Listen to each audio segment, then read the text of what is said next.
छठे दौर का मतदान आज खत्म हो गया। 117 सीटों पर मतदान की प्रक्रिया समाप्त होने के साथ ही करीब 350 लोकसभा सीटों पर चुनाव की पूरी प्रक्रिया अब समाप्त हो चुकी है और यूं कहा जाए कि 2/3 चुनावों को लेकर एक तरह से अब सब कुछ तय होता दिखाई दे रहा है।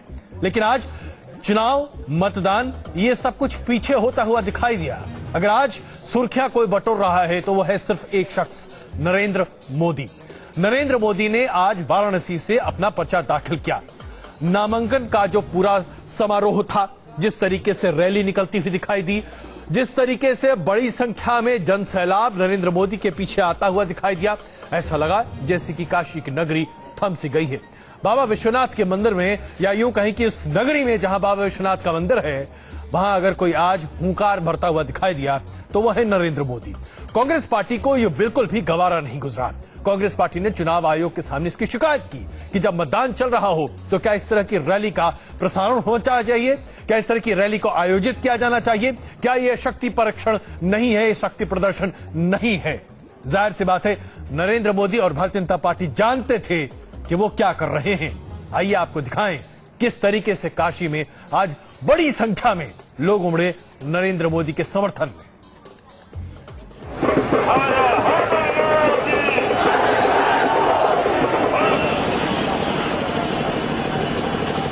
कभी काशी की धरती ने देखा है ऐसा हुजूम? खासकर क्या पहले कभी भगवा कार्यकर्ताओं से ऐसे भरा है शहर वाराणसी? गंगा किनारे पर बसे इस शहर की गंगा जमुनी तहजीब की चर्चा तो खूब होती है, लेकिन देश की सियासत में अरसे बाद काशी ने ऐसी सुर्खियां बटोरी है।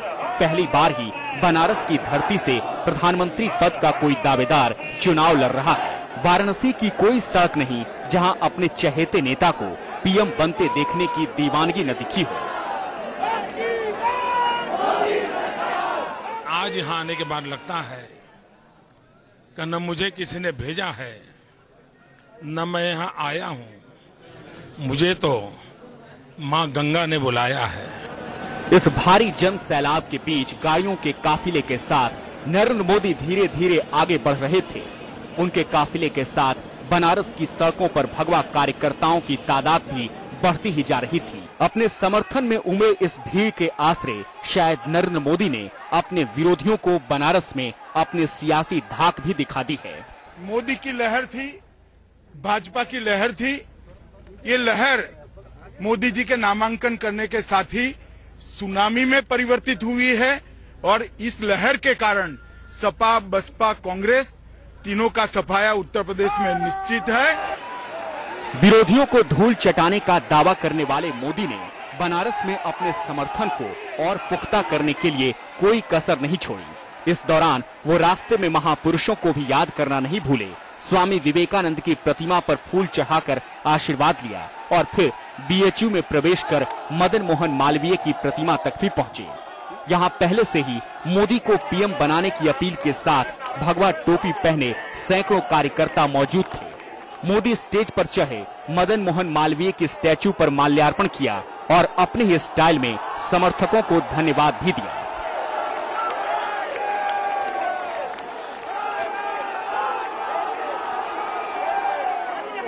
बनारस की धरती पर समर्थन का ऐसा सैलाब देखकर पार्टी के राष्ट्रीय अध्यक्ष भी गदगद हो गए हैं। बढ़े हुए हौसले के साथ राजनाथ ने यूपी में 60 सीटें जीतने का दावा कर दिया है। यूपी में लगभग 60 सीटें मिलेंगी। अब यूपी से ही हमारे नरेंद्र भाई भी चुनाव लड़ रहे हैं। बीजेपी की उड़ान भरती उम्मीदों का आधार क्या है? क्या सड़कों पर दिखा युवाओं का ये भारी जोश, या फिर सड़क से लेकर घरों की छतों तक महिलाओं का ये समर्थन, या फिर भीड़ में खड़ी लाल पगड़ी लगाए साधुओं की ये टोली? Team news nation. पुडुचेरी को तो निकाल दीजिए। तो आपने देखा किस तरीके से बहुत बड़ा जन सैलाब बाहर निकला था नरेंद्र मोदी के काफिले को देखने के लिए। अब इसे आप कौतूहल कह सकते हैं, जन समर्थन कह सकते हैं, शक्ति प्रदर्शन कह सकते हैं, या फिर यूं कह सकते हैं कि 117 सीटों पर चल रहे मतदान को प्रभावित करने का ये एक नायाब और अनूठा भारतीय जनता पार्टी का तरीका है, जिसे कांग्रेस बार बार जिसके बारे में विरोध कर रही है। लेकिन चाहे जो कुछ भी कहें, शो बड़ा अच्छा था। आइए इस पर हम चर्चा करते हैं। हमारे साथ मौजूद हैं सौरभ भारद्वाज जी आम आदमी पार्टी से, मीम अफजल साहब कांग्रेस के प्रवक्ता इस वक्त हमारे साथ मौजूद हैं, प्रभात झा जी भारतीय जनता पार्टी से कुछ ही देर में हमारे साथ जुड़ रहे हैं, 3 वरिष्ठ पत्रकार इस वक्त हमारे साथ मौजूद हैं, हमारे साथ कुर्बान अली जी मौजूद हैं, हमारे साथ उर्मिलेश जी मौजूद हैं और एनके सिंह साहब हमारे साथ मौजूद हैं। आप सबों से चर्चा करें उससे पहले आइए आपको दिखाएं कि अपना नामांकन दाखिल करने से पहले नरेंद्र मोदी ने कैसे हर किसी को अपने साथ जोड़ने की कोशिश की। बुनकरों की बात कर मुस्लिम समाज को, अल्पसंख्यक समाज को अपने साथ जोड़ने की बात कही। अपने आप को गंगा की सौगंध दिलाते हुए भी आपको दिखाई देंगे वो, और साथ ही साथ गंगा का छोरा कहलाने में भी अब से कोई गुरेज नहीं होता दिखाई दे रहा। ऐसी कोई तीर को नरेंद्र मोदी छोड़ना नहीं चाहते जो किसी न किसी वोटर के दिल में जाकर न बस जाए। आइए दिखाते हैं आपको उन्होंने क्या कहा। मां गंगा ने बुलाया है और गंगा मुझे आशीर्वाद दे। गुजरात की राजनीति में कामयाबी हासिल करने वाले मोदी अपनी मां का आशीर्वाद लेना कभी नहीं भूले। वो हर खास मौके पर उनसे मुलाकात करते हैं, लेकिन अब बेटा सियासत के रास्ते पर एक कदम आगे बढ़ चुका है। नजरें सीएम की बजाय अब पीएम की कुर्सी पर टिकी है, लिहाजा मोदी ने अब गंगा मैया से अपने रिश्ते कायम करने शुरू कर दिए हैं ताकि खुद को उन तमाम लोगों से जोड़ा जा सके जो गंगा से जुड़े हैं।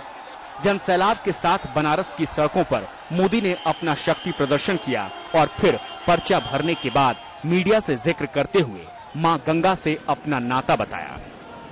आज यहां आने के बाद लगता है कि न मुझे किसी ने भेजा है, न मैं यहां आया हूं, मुझे तो मां गंगा ने बुलाया है।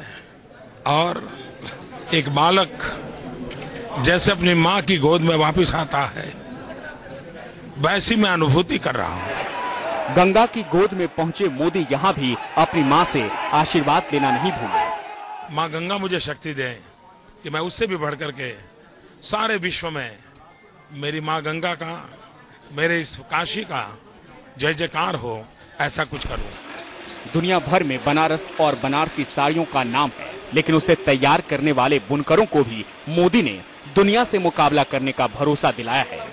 मैं मानता हूं ये बहुत बड़ी वीविंग स्किल की अमानत है। उसके लिए technology upgradation, branding, marketing, designing, ये सारे सपोर्ट बेस अगर खड़े हो जाए, मैं नहीं मानता हूं कि मेरा काशी का बुनकर चाइना से मुकाबला न कर सके। मिशन पीएम में दिन रात एक कर चुके मोदी की मां गंगा से उम्मीदें काफी बड़ी हैं, क्योंकि उसी के आसरे पार्टी ने मोदी के लिए वडोदरा के अलावा बनारस को ही चुना है। Team news nation. तो आपने देखा किस तरीके से नरेंद्र मोदी हर किसी को लुभाने के लिए वो तमाम लोक लुभावनी बातें करते दिखाई दे रहे हैं जो एक उम्मीदवार करता हुआ दिखाई देता है। लेकिन क्या इसका असर होता हुआ दिखाई दे रहा है? हमारे दो संवाददाता बनारस के बहुत सारे लोगों के साथ मौजूद हैं, धीरेन्द्र पुंडीर और उन्मुक्त मिश्रा इस वक्त हमारे साथ मौजूद हैं। धीरेन्द्र, सुबह से लगातार पल पल की जानकारी आप हमें दे रहे हैं कि कैसे उनका एक तरह से विजय महोत्सव ऐसा होता हुआ दिखाई दे रहा था। चुनाव अभी बाकी है जबकि बनारस में, लेकिन जो विजय महोत्सव था उसका माहौल आपने दिखाया। जरा बताइए इसका असर क्या जनता पर पड़ रहा है? लोग क्या कह रहे हैं आपके साथ? देखिए, मैं इस समय ऐसे उसमें हूँ, इलाके में खड़ा हूँ जो यहाँ बनारसी साड़ी खास तौर से जिसके लिए कहा जाता है और जिसको नरेंद्र मोदी ने अपने पूरे जन सैलाब जो उनके समर्थकों का था उसके बीच में उन्होंने कहा कि वो इसको चाइना से टक्कर। तो मैं उन लोगों के बीच में हूँ और उन्हीं से पूछता हूँ कि उनका बुनकरों की जो उन्होंने कहा है और उनकी पूरी आबादी पर इसका कोई असर पड़ता है। मैं आपसे जानना चाहूंगा कि उन्होंने, नरेंद्र मोदी ने कहा है कि वो बुनकरों को एक ऐसी इस तरह की टेक्निक दिलाना चाहते हैं या इस तरह विकास दिलाना चाहते हैं कि चाइना के बाजार। आपको लगता है कि बुनकरों की समस्या का कोई हल है उनके पास? ऐसा तो मैं नहीं समझता हूं, इसलिए कि बनारसी साड़ी की जो टेक्निक है वो दूसरे ढंग की है। वो गुजरात की टेक्निक अगर यहाँ अपनाने की कोशिश करेंगे तो पूरी इंडस्ट्री डैमेज हो जाएगी। इसका जो फंडामेंटल सिस्टम है वो गुजरात की टेक्सटाइल इंडस्ट्री से बिल्कुल अलग है। इसलिए तो मैं नहीं समझता हूं कि बनारसी साड़ी को उनके इस विकास के नमूने से कोई फायदा होगा, ऐसा मैं नहीं महसूस करता। अच्छा, मैं और पूछना चाहूंगा, आपको लगता है जिस तरह की भीड़ आपको दिख रही है आज की उनकी रैली में, तो उसका असर वोटों पे कह दें कि 16 से पहले ही फैसला हो गया? उनकी भीड़ में 75% लोग तो बिहार, गाजीपुर, इलाहाबाद, बलिया, मिर्जापुर के थे। जब पूर्वांचल के थे, पूर्वांचल के बाहर के थे, तो उनकी भीड़ पैसों से भीड़ जुटी है। केजरीवाल की भीड़ अपनी मेहनत की, अजय राय की भीड़ अपनी मेहनत की, ये भीड़ दिखावे की भीड़ थी, पैसे पे भीड़ जुटाई गई। और ऐसी राजनीति से बनारस का मुसलमान उनके साथ न था, न है, न रहेगा। तो आप देख रहे हैं कि ये पूरा ये मिजाज यहाँ का है कि इतना बड़ा जो एरिया है जिसको अभी छेड़ा नहीं गया है, अभी उनके समर्थकों की भीड़ का, और ये जो आज मुजाहिरा था ये अजय जी उनके समर्थकों की भीड़ का था। ये दूसरा एक हिस्सा है जिसको वो भले ही दिखाने की कोशिश कर रहे थे लेकिन यहाँ थे नहीं। बिल्कुल वीरेंद्र, इसमें कोई शक नहीं है कि चीजें उतनी वैसी होती नहीं है जैसे कम से कम सतह पर दिखाई देती हैं। अंदर की बात अंदर की ही रह जाती है। उन्मुख जी, क्या कहते हैं लोग आपके साथ? दिन भर आप लोग लगातार पल पल की जानकारी दे रहे थे, वो जन सैलाब जो था आज वो आपके पीछे भी खड़ा दिख रहा है क्या? जी देखिए अजय जी, मैं जो हूँ इस वक्त यहाँ पे एक चौखंबा इलाका है वाराणसी का, वहाँ पे खड़ा हुआ हूँ। ये पूरा गुजराती कम्युनिटी है, गुजराती समुदाय है, उसका पूरा एक बड़ा कुनबा यहाँ पे बसता है। ये लोग करीब 300 साल पहले यहाँ पे आए थे और आज जितना कुनबा है लगभग पूरा का पूरा कुनबा जो है मोदी के साथ है। यहाँ पे मेरे साथ काफी सारे लोग खड़े हैं, हम इनसे बात भी करते हैं और इनसे पूछते हैं कि वजह क्या है, आखिर इनको क्या लगता है, क्यों जो है इतना गर्व महसूस करते हैं या क्यों इतना जुड़ाव महसूस करते हैं मोदी के साथ। क्या आपको क्या लगता है कि गुजरात में मोदी आए हैं, आप यहाँ वाराणसी में आए हैं, गुजरात से यहाँ आ गए, तो आप लेकिन क्यों इतना? हम लोग 60 बरस से हिंदुस्तान में कांग्रेस का शासन देखा। 60 बरस के अंदर में जिस कांग्रेस ने एक तो बिजली जनता को नहीं दे पाई पूरे हिंदुस्तान में, तो उनका क्या विकास है। और 15 बरस से नरेंद्र मोदी ने गुजरात को संभाला और पूरे गुजरात का विकास करके दिखाया। वहाँ लाइट 24 घंटा दे रहे हैं, 24 घंटा कल कारखाने चालू हैं, लोगों को हाल रोजगार मिल रहा है, काम मिल रहा है। और यहाँ यूपी के अंदर में क्या विकास उन्होंने किया है। तो अजय जी, यही है कि विकास की जो नारा बीजेपी लगातार दे रही है वही नारा यहाँ पर भी है। उसी नारे के सहारे जो है सब लोग चाहते हैं कि मोदी आए और मोदी यहाँ आए और वाराणसी का विकास करें। बिल्कुल, आप दोनों हमारे साथ बने रहिए। आइए जरा चर्चा शुरू करते हैं। कुणाल जी, आपने दोनों पक्षों की बातें सुनी। ऐसा लगता है कि अल्पसंख्यक वर्ग अभी भी अपने आप को नरेंद्र मोदी जी से कम बनारस में, वाराणसी में नहीं जोड़ पा रहा। जोड़ पाए या ना जोड़ पाए, जातीय समीकरण एक अलग मसला है। लेकिन आज जो कुछ हुआ, कांग्रेस इसे लेकर बहुत खफा है कि भाई आप मतदान को प्रभावित करने की एक प्रक्रिया करते हुए दिखाई दे रहे थे। अब आप इसे कैसे आंकेंगे? ये शक्ति प्रदर्शन है, विजय रथ है, या तथाकथित तौर पर समर्थन है? देखिए, इसके 2-3 पहलू हैं। एक तो ये कि एक ग्रैंड मेगा शो था, बेहतरीन इवेंट मैनेजमेंट का नमूना था और बीजेपी के प्रवक्ताओं ने हमारे आपके शो में भी माना कि साहब बाहर से भी लोग आए थे, लेकिन उसमें स्थानीय लोग भी थे, इस बात को भी नकारा नहीं जा सकता। मोदी ने अपने आप को बनारस से जोड़ने की कोशिश की। आज कुछ उन्होंने अच्छी बातें भी कही। मैं पहली बार उनकी इस बात का स्वागत करना चाहूंगा कि उन्होंने गंगा जमनी तहजीब का जिक्र किया। काश वो उस पर अमल करके दिखा पाते, अभी तक नहीं दिखाया है। लेकिन अगर बनारस आने का ये असर हुआ है गंगा के पानी का कि वो गंगा जमनी तहजीब की बात कर रहे हैं, तो इसे उस नजरिए से देखा जाना चाहिए। उन्होंने बुनकरों की बात की जी। उनको मालूम है कि 2.5 लाख वहां मुस्लिम मतदाता हैं, उनमें से ज्यादातर बुनकर हैं, इसलिए उन्होंने बुनकरों की याद आई।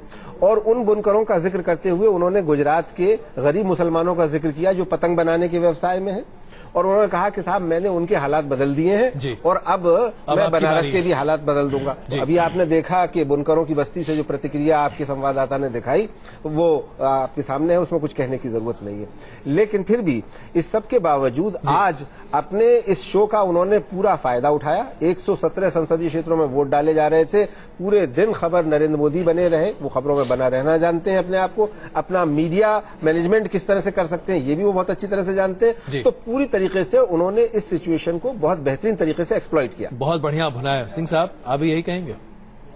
जी हाँ, लगभग पूरी तरह से इत्तेफाक करते हुए इसमें और एडिशन कर दें कि आज पहली बार मोदी गीता के कृष्णमय हो गए।